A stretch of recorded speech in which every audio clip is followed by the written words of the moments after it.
Welcome to Simply Bitcoin, the channel that breaks down all the daily Bitcoin news from Twitter, the daily fail, the daily meme review, software releases, and some websites by plebes whenever we come by them. Drop us a like and subscribe. All right, we're going to kick it off with the numbers. Here we go. Rock Moody Dashboard. Okay, we're currently at a block height of 660,410. The current Bitcoin price, 19,202. Chain rewrite days, 608. And the total lightning capacity, 1,074.29 BTC.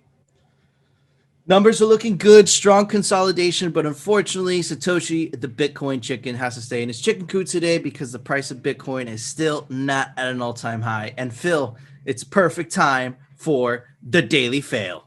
This is a name that probably most noobs won't really know, but if you've been around in Bitcoin for a while, especially in 2017, you'll recognize this shitcoiner. And here we go.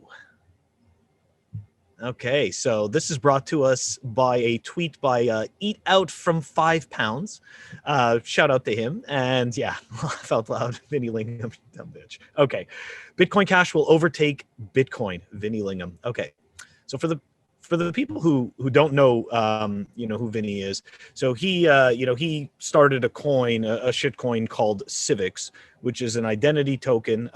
Prior to that, he was one of those proponents for the New York Agreement, attempting to dismantle Bitcoin.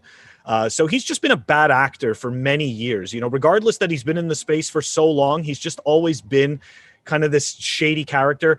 Anyways, so the company that I work for, I actually troubleshoot this Civics API, and I can tell you for a fact that not only do we not use the token, our company never had to purchase the token, a person using the application never has to use the token or purchase the token. It is not required in any way, shape, or form to use the Civics identity app, okay, that they provide. All it is an API. Okay, that any software can go and plug into. You connect up to their database. When you go and add your identity, it simply gets stored onto one of their databases. It's a scam. It's just a typical shitcoin. And actually, this was one of the first shitcoins that when I was able to dismantle this, I quickly realized how many of the use cases just completely fell by the wayside, which to me only strengthened Bitcoin's case and reminded me why I came here in the first place. Yeah, why do you need a token? It's like those coins that are like banana coin and pot coin. It's like, why do you need a coin to buy? Like, are you going to sell your coin? Are you going to sell your shitty fiat for banana coin to buy bananas? It doesn't make sense, right? You could just use Bitcoin. So I think it's just an excuse for that guy to make money. And I totally agree. That guy is a total shitcoiner for sure. Confirmed. Oh yeah, it absolutely is. And just to finish up, I mean, he did the ICO in that, during that time, he milked that craze and people, gave them, I forget how many millions. They were considered to be a quote unquote successful ICO. Anyways, just total garbage. And it never amounted to anything. And Phil, no, nothing. It's the perfect time for the daily meme review. All right, everybody. Our meme for today is brought to us by Rockstar Dev. Let's check it out. It's a very short meme. Haven't seen it yet, but it looks pretty funny.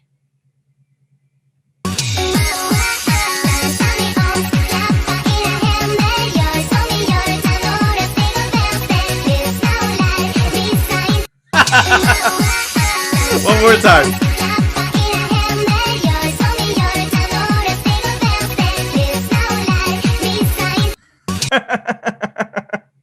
All right. Hey, it was short, but it was good. I'm going to give it a pretty solid score, Phil. I'm going to go with an 8 from me. What about you? So I'm actually, I think we're on the same page today. I'm going with an 8 on this. I liked it a lot. Very clean, funny, brings in Janet Yellen, the money printer. Yeah, right? It was so clean. It was so clean. It was so...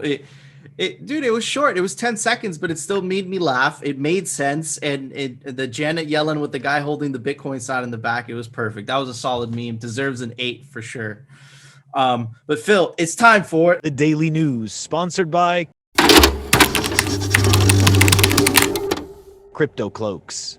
All right, everybody. So the news for today made quite a big splash. This is the actual legalese. This was the announcement from the U.S. Department of Treasury, but I'm going to relate to the article because it explains it much better. But basically, finance ministers and central bankers from the group of seven, the G7, right, advanced economies strongly supported the need to regulate digital currencies. The U.S. Treasury Department said in a statement on Monday after a virtual meeting of the officials, right?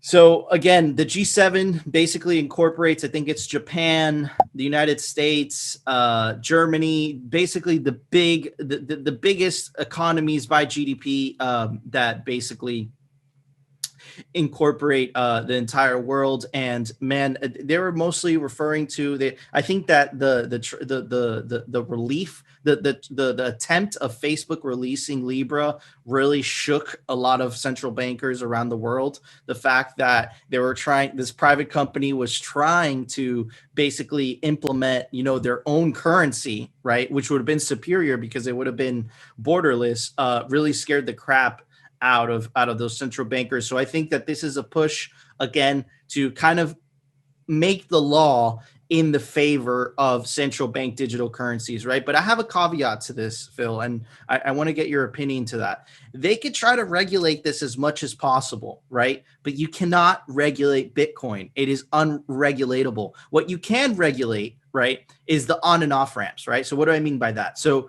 when you try to sell Bitcoin for fiat, right, for whatever reason you want to do that, we don't recommend that. Or when you want to try Bitcoin with fiat, what they're going to try to do, and you've seen this, right, with the KYC news that we've been covering these last couple of weeks, they're just going to make that more and more and more regulated. But after it's already in the Bitcoin ecosystem, right, there's nothing they could do about it, right? And once people start, basically thinking about, wow, these regulations are crazy, I'm just going to stay in Bitcoin, I'm just going to pay for things in Bitcoin, there's absolutely nothing they could do to enforce any type of regulation on this. So like I've been saying this for a long time, they're fighting an unwinnable battle. What are your thoughts on this, Phil? So once upon a time, Walmart realized that, and this will be relevant to what we're talking about, Walmart realized that it would cost them a lot less to pay all their employees if they own their own bank. And it would also cost them a lot less to process their transactions. Now, naturally, Walmart was blocked from doing this. Okay, they were not allowed to become their own bank, even though they were big enough. So, this kind of goes to the point, like we're seeing a lot of commotion over Facebook and Libra, and that is a bigger threat because of the internet. But, the government doesn't like competition in the idea of, controlling money supplies. And don't get me wrong, Walmart wouldn't be controlling a money supply, but at the same time, it would be coming one step closer, to essentially being a financial institution. So that's how could I say this? When we look at the Bitcoin ecosystem, right? That's what's beautiful about Bitcoin. You see these governments are scrambling to regulate everything they can, which are the on and off ramps. And I just wanted to add to what you said, that the on ramp would be like when you go to buy Bitcoin through a KYC channel, right? Like such as you go through, let's say, Cash App, and you have to link your checking account, and you have to provide, your license or your passport or something like that. So, there is that aspect of it. And essentially Bitcoin, once you're in that ecosystem, there is nothing they can do about it. And that's the beauty of Bitcoin. So you see them trying to regulate everything they can but Bitcoin because they can't do anything about it. So I mean, don't get me wrong, this just strengthens the case for Bitcoin for me. But at the same time, I also know that we are going to see a lot more, not just regulation, but I'm going to have to say this, it's the illusion of control, right? Like that's what they're presenting, is that illusion of control. We're going to be able to control Bitcoin. It's like, you're not going to be able to do a damn thing. You're just going to be able to sit there and set up a bunch of moats and then, feed people false news. Exactly. They're gatekeepers, right? Once exactly. You're outside that's all they are. Once you're outside of their network, right? There's nothing they can do, right? And they know that. right? They know that, Absolutely. right? So yeah, it's very interesting. Which is why they're so afraid of things like Libra. Yeah, exactly.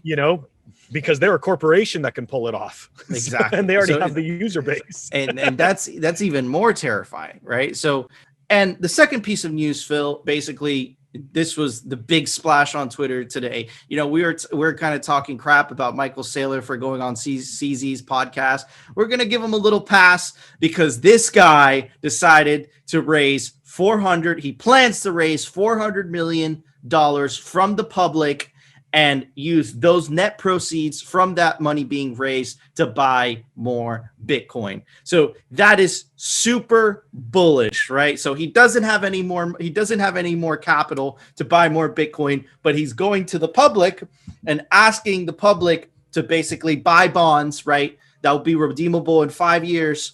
And he's going to use that money so that MicroStrategy could buy even more Bitcoin. That is so bullish. This guy's going all in, okay? Right now, I think he has $900 million in Bitcoin if he pulls this off. Man, this guy surprises, The CZ, he said something shady about he wanted the government being involved. I didn't really like that, right? But man, with this was, I don't know, Phil, this was super bullish. What are your thoughts on all this? Yeah, so exactly, right? He put out that tweet about having to get along and play nice, right? So we kind of, that was kind of a red flag. But of course, Chad Saylor's putting his money where his mouth is. That we want, but this guy's literally going all in, right? And there has to be something that to appreciate that about that. And Phil, there was a hotfix today. There was a software release, but it was a hotfix because basically the Specter release needed some bug fixes. Phil, why don't you tell us about it? Software releases. All right, so we've got Specter version 0.10.4 that was released, and the details to it will be in the show notes down below. Awesome. Thank you, Phil. Guys, thank you so much for tuning in to another episode of Simply Bitcoin. We hope you guys all had an awesome weekend. And of course, stay tuned for tomorrow's episode. We'll see you on the next one.